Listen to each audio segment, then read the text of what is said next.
बच्चों, ये हमारा ग्रेविटेशन चैप्टर का थर्ड लेक्चर है और आज के इस लेक्चर में बच्चों बात करेंगे इनवर्स स्क्वायर लॉ के बारे में।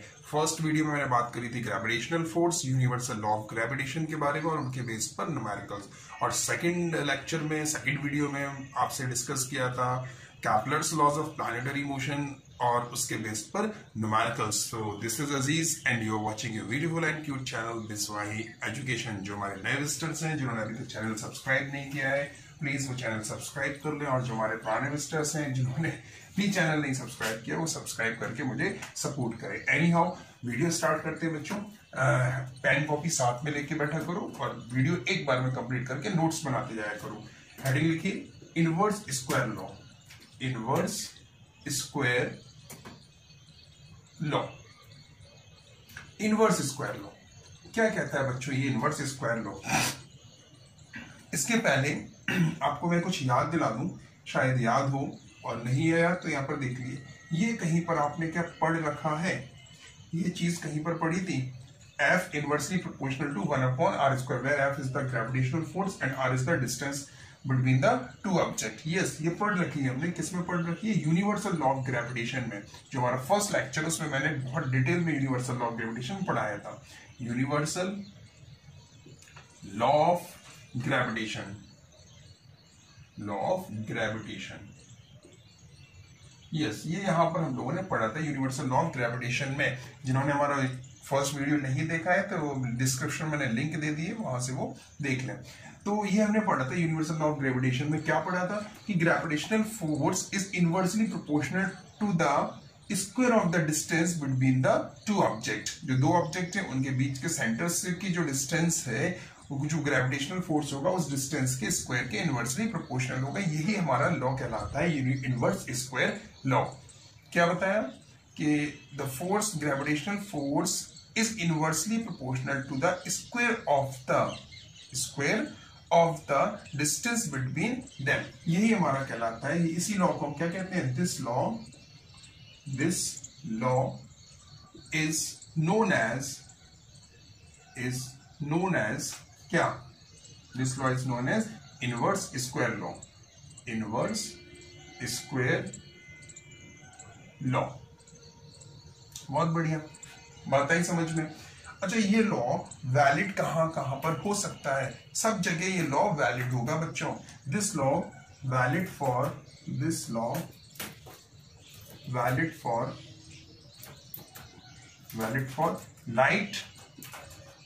लाइट के लिए वैलिड है, एंड साउंड के लिए भी वैलिड है, और भी जगह पर वैलिड है ये लॉ।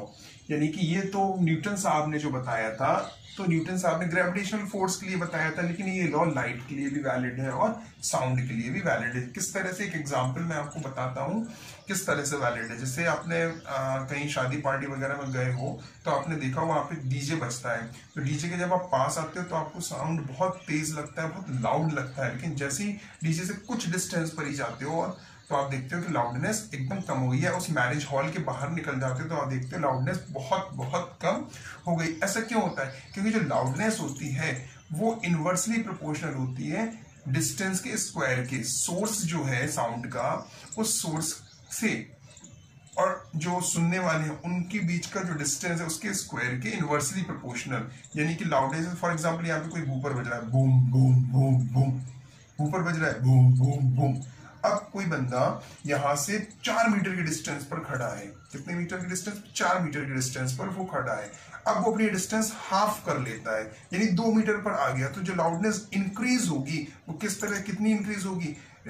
हाफ कर ली यानी 2 मीटर बची, तो जस्ट स्क्वायर में उसकी लाउडनेस इंक्रीज होगी। अब हम कहेंगे 4 से वो सीधा 6 मीटर की डिस्टेंस पर चला गया, तो जो लाउडनेस कम होगी वो कितनी कम होगी? वो 6 का स्क्वायर का, ठीक है, यानी 36 टाइम्स कम हो जाएगी प्रीवियस लाउडनेस से, और जो का पास में आया था तो वो डबल टाइम्स उसके बढ़ जाएगी। क्लियर? यानी 4 टाइम्स उसकी लाउडनेस बढ़ जाएगी। जैसे 4 मीटर पर था, 2 मीटर पर आ गया, लाउडनेस कितनी बढ़ जाएगी? सोर्स से 2 मीटर और पास आ गया। अब 2 मीटर बची, पहले 4 मीटर था, अब वो 2 मीटर पर आ गया, तो 1/2 स्क्वायर करेंगे तो यानी कि 4 टाइम्स उसकी लाउडनेस बढ़ जाएगी। तो ये चीज है। क्लियर? बात आ रही समझ में? इसी तरह लाइट के लिए भी होता है। तो this law is valid for sound and light. अच्छा, जो न्यूटन साहब थे, Newton's arrived gravitational arrived this law for gravitational force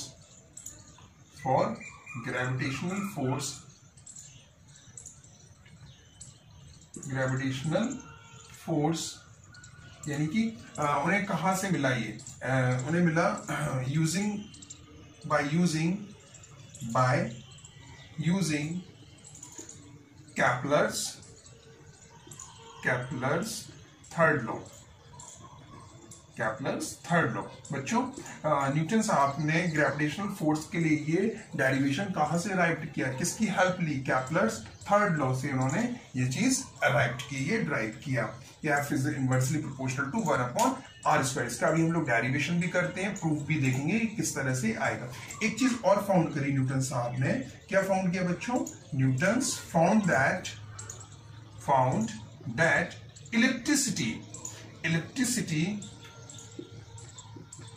electricity of orbits of planets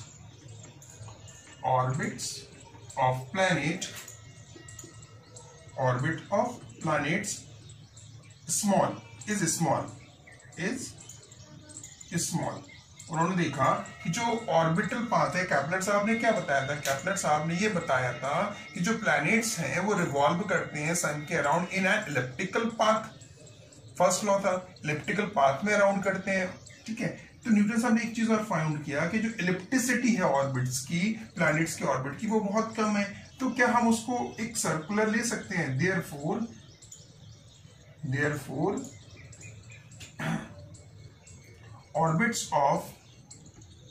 orbit of planets can be taken as circular orbit। तो उन्होंने कहा कि क्या हम उसको सर्कुलर ऑर्बिट नहीं ले सकते? जब इलिप्टिसिटी इतनी कम है, न्यूटन साहब ने एक सजेशन दिया कि इलिप्टिसिटी इतनी कम है तो क्या हम उसको सर्कुलर ऑर्बिट नहीं ले सकते? तो सर्कुलर ऑर्बिट लेके इसको हम लोग बच्चों प्रूफ करेंगे, ठीक है। आइए, यहां तक तो नोट कर लिया होगा। चलिए, तो इनवर्स स्क्वायर लॉ समझ में आ गया। क्या होता है inverse square law? The force of gravitation is inversely proportional to the square of the distance between the object, ये distance of planet from the sun। clear? distance of planet from the sun। और ये arrived कहां से किया Newton साहब ने gravitational force के लिए? 1/f inversely proportional to 1/r² by using the Kepler's third law। चलिए, अब हम इसको करते हैं ड्राइंग। अब ये मान लिया इसका जो पाथ है वो कैसा हो गया? सर्कुलर पाथ लेके इसको प्रूफ करते हैं। उसको प्रूफ, अच्छा ये बॉडी है, जैसे ये बॉडी है, ठीक है, ये बॉडी सर्कुलर पाथ में मूव कर रही है इस तरह से, फाइन। तो ये किस वजह से मूव कर रही है? एक चीज मैं यहाँ पे और बताना चाहता हूं कि ये किस वजह से कोई भी बॉडी सर्कुलर पाथ में कब आती है? जब उस पर एक सेंट्रिपिटल फोर्स लगता है, जिसकी डायरेक्शन कहां पर होती है? जिसकी डायरेक्शन होती है टूवर्ड्स द सेंटर, यहां पर अलोंग इट्स रेडियस। यानी कि एक ऐसा force, centripetal force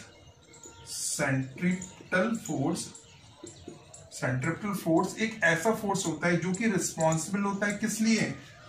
for moving a body in a circular path. उस फोर्स को बच्चों हम लोग कहते हैं सेंट्रिपिटल फोर्स या सेंटर सीकिंग फोर्स। क्या कहते हैं? सेंट्रिपिटल फोर्स या सेंटर सीकिंग फोर्स। यानी एक ऐसा force, the force which is responsible for the moving a body in a circular path is called the centripetal force or center seeking force। What is the direction of centripetal force? Direction क्या होती है centripetal force की? Direction along the center, यानी कि जिस के around वो circular path में आया उसका जो सेंटर होगा, उस सेंटर की तरफ उसका क्या होगा? डायरेक्शन और along its radius। अब जैसे सन होगा, तो सन को मान लिया एक सन के अराउंड प्लैनेट्स मूव कर रहे हैं, तो सन क्या हो गया? एक सेंटर पर, राइट। तो इसकी जो न्यूमेरिकल वैल्यू होती है बच्चों सेंट्रिपिटल फोर्स की, वो होती है mv² अपॉन r। ये होती है इसकी न्यूमेरिकल वैल्यू, क्या होती है mv²/r। तो यहां तक बातें समझ में आई। फिर हम लोग ड्राइव स्टार्ट करेंगे। सेंट्रिपेटल फोर्स क्या होता है? The force which is responsible for moving a body in a circular path and the direction towards the centre. यहां तक बात क्लियर हुई? चलिए अब हम इसको स्टार्ट करते हैं। प्रूफ और बता दें आपको, तो ये हमारा टॉपिक कंप्लीट हो जाएगा। चलिए प्रूफ देखते हैं, ये रफ करें। इसकी न्यूमेरिकल वैल्यू होती है mv²/r। बहुत बढ़िया। चलिए ये हमें ड्राइव करना है, ये चीज हमें ड्राइव करना है। प्रूफ देखिए बच्चों, प्रूफ मान लिया, पहले कुछ अजम्पशन ले लें। Let time period of planet, time period हमने मान लिया कि कितना आ गया t, and distance of planet from the sun, distance हमने मान ली कितनी, r मान ली डिस्टेंस, ठीक है। मास मान लीजिए, मास ऑफ प्लैनेट हमने मान लिया कितना, m मान लिया। ये सारी बातें मान ली। और हाँ, कांस्टेंट स्पीड भी मान लें, कांस्टेंट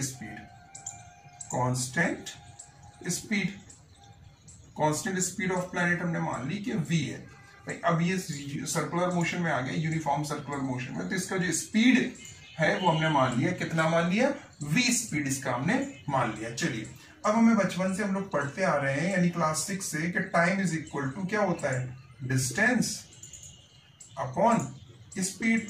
ये पढ़ते आ रहे हैं कि नहीं आ रहे हैं बच्चों? टाइम को डिनोट किया t से, डिस्टेंस प्लैनेट की कितनी है, r, लेकिन ये क्या है, डिस्टेंस का मतलब इतनी डिस्टेंस पर है, यानी कि ये रेडियस है। रेडियस क्या है, इसको डिस्टेंस की जगह पर रेडियस भी लिख लो बच्चों, ताकि कंफ्यूज नहीं होना। रेडियस, ठीक है। जब वो सर्कुलर पाथ में आया तो उसकी रेडियस हमने मान ली r। अब उसने कितना डिस्टेंस कवर किया, तो एक राउंड लेने में उसने एक सर्कुलर पाथ बनाया। सर्कुलर पाथ का ये हमारा डिस्टेंस हुआ, तो डिस्टेंस क्या हुई, सर्कमफ्रेंस, और सर्कमफ्रेंस क्या होती है, 2πr। तो यहाँ पे लिख लिया हम लोगों ने 2πr अपॉन स्पीड हमने मानी है v, कांस्टेंट स्पीड। यहां से v की वैल्यू निकालोगे बच्चों, तो ये आएगी 2πr upon t। This is equation number 1। यहां तक बात समझ में आई कि नहीं? तो रफ कर दें। आ गई सर? बिल्कुल आ गई सर, यहां तक तो क्लियर हो गया। चलिए आगे देखिए। अब हमने कहा कि जो सेंट्रिपेटल फोर्स होता है वो कितना होता है, centripetal force is equal to mv²/r, equation number 2। अच्छा एक चीज और, सेंट्रिपेटल फोर्स आया कहां से, ये क्वेश्चन मार्क है, एक क्वेश्चन मार्क है। आपके सेंट्रिपेटल फोर्स कहां से आया? सेंट्रिपेटल फोर्स आया आपके जो ग्रेविटेशनल पुल है सन का, वहां से सेंट्रिपेटल फोर्स का कंसेप्ट मिला कि centripetal force is provided by the gravitational pull of sun, ठीक, यानी ये ग्रेविटेशनल फोर्स ही है। अब फ्रॉम इक्वेशन फर्स्ट और सेकंड को मर्ज कर दो, from equation first and second. ये जो v की वैल्यू यहां से फाइंड करी है, वो v की वैल्यू यहां पर पुट अप कर दो। कितना आ जाएगा, f is equal to m, v की प्लेस पर 2πr upon t, 2πr upon t to the whole square upon कितना है, r। बहुत बढ़िया। यहां से कितना आ जाएगा, m इंटू 4π² और r² upon r into t²। यहां तक क्लियर हो गया, राइट। अब आपने कैप्लर्स, न्यूटन साहब ने किसका हेल्प लिया था इसको ड्राइव करने के लिए, कैप्लर्स थर्ड लॉ का। तो कैप्लर्स थर्ड लॉ क्या बताता है, square of the time period is directly proportional to the cube of the semi major axis. यही थर्ड लॉ बताता है। तो मैंने डिस्क्रिप्शन में लिंक दिया है, सारे लॉ वहां से आप देखिएगा। बहरहाल मैं यहाँ पे थर्ड लॉ की बात कर रहा हूं। According to Kepler's third law. चलिए थर्ड लॉ क्या कहता है, थर्ड लॉ ये कहता है कि square of time period is indirectly proportional to the cube of the semi major axis. तो यहां से एक रिजल्ट हमारे सामने आएगा, क्या हम इसको r³ अपॉन t² को कांस्टेंट नहीं कह सकते हैं? बिल्कुल कह सकते हैं कांस्टेंट, यानी इसको कांस्टेंट कह सकते हैं। यानी कि अब हमें यहां पर चाहिए r³ अपॉन t², यानी कि हम क्या करेंगे, इसमें r का मल्टीप्लाई न्यूमरेटर में कर देंगे और r का मल्टीप्लाई डिनोमिनेटर में कर देंगे, तो ये r³ अपॉन t² मिल जाएगा हमें। चलिए देखिए आगे, इसको लिख लें, ये 4m² अपॉन ये r, इस r और इस r क्या हो गया, तो कितना आ जाएगा, r² इंटू और ये आर और ये आर का क्या होगा, तो आर क्यूब अपॉन ये टी स्क्वायर। बात आई समझ में बच्चों? देखो पूरा कैलकुलेशन करो, 4m ऐसे लिखा, pi square as it is लिखा, आर आर का मल्टीप्लाई हुआ r cube upon t square, इसको अलग किया और इस आर का इस आर में हुआ तो कितना आ गया आर स्क्वायर। ये टर्म्स हो गया कांस्टेंट हमारे पास, ठीक है। 4 कांस्टेंट है ही, मास प्लैनेट का कांस्टेंट है, पाई की वैल्यू फिक्स है, कांस्टेंट यानी सारी टर्म्स अगर कांस्टेंट है तो एफ जो हुआ वो इनवर्सली प्रोपोर्शनल कितना हो गया 1 अपॉन आर स्क्वायर के, यानी सन से जो डिस्टेंस है प्लैनेट की उसके इनवर्सली प्रोपोर्शनल। यही तो लॉ था, क्या लॉ था, inverse square law. The force of gravitational force is inversely proportional to the square of the distance of planet from the sun, यही लॉ था। तो यानी कि अब आप कहोगे सर ये सेंट्रिपिटल फोर्स आ रहा है, सेंट्रिपिटल फोर्स आ रहा है, बिल्कुल आ रहा है सेंट्रिपिटल फोर्स, लेकिन सेंट्रिपिटल फोर्स कहां से आया, सेंट्रिपिटल फोर्स कहां से आया बच्चों, सेंट्रिपिटल फोर्स ग्रेविटेशनल सन की ग्रेविटेशनल पुल की वजह से आया, तो वो ये ग्रेविटेशनल फोर्स की तरह ही काम करेगा, यानी इसको हम ग्रेविटेशनल फोर्स कह सकते हैं। तो क्लियर हुआ, यही लॉ में डिराइव करना था कि the force of gravitational force is inversely proportional to the square of the distance of planet from the sun. तो आज के इस वीडियो बच्चों हमने क्या बताया, आपको इनवर्स स्क्वायर लॉ का कॉन्सेप्ट दिया कि लॉ क्या होता है, लॉ को ड्राइव करवाया, और ये न्यूटन साहब को इसका आइडिया कहां से मिला, केप्लर्स थर्ड लॉ से मिला, और उन्होंने इसको ड्राइव करने के लिए जो ऑर्बिटल पाथ है उसको सर्कुलर पाथ मान के कंसीडर करके इस डेरिवेशन को प्रूव किया। सर्कुलर पाथ क्यों मेजर किया, क्यों माना, इसलिए क्योंकि जो इलिप्टिसिटी है वो बहुत कम है, ऑर्बिट्स के प्लैनेट्स के ऑर्बिट की इलिप्टिसिटी कम होने की वजह से वो एक सर्कुलर पाथ मान के उसको ड्राइव कर दिया। अगर वीडियो पसंद आया बच्चों तो लाइक करिए, शेयर करिए और हमारे चैनल को सब्सक्राइब करिए। आप मुझे इंस्टाग्राम और फेसबुक पेज पर भी फॉलो करिए। Thank you.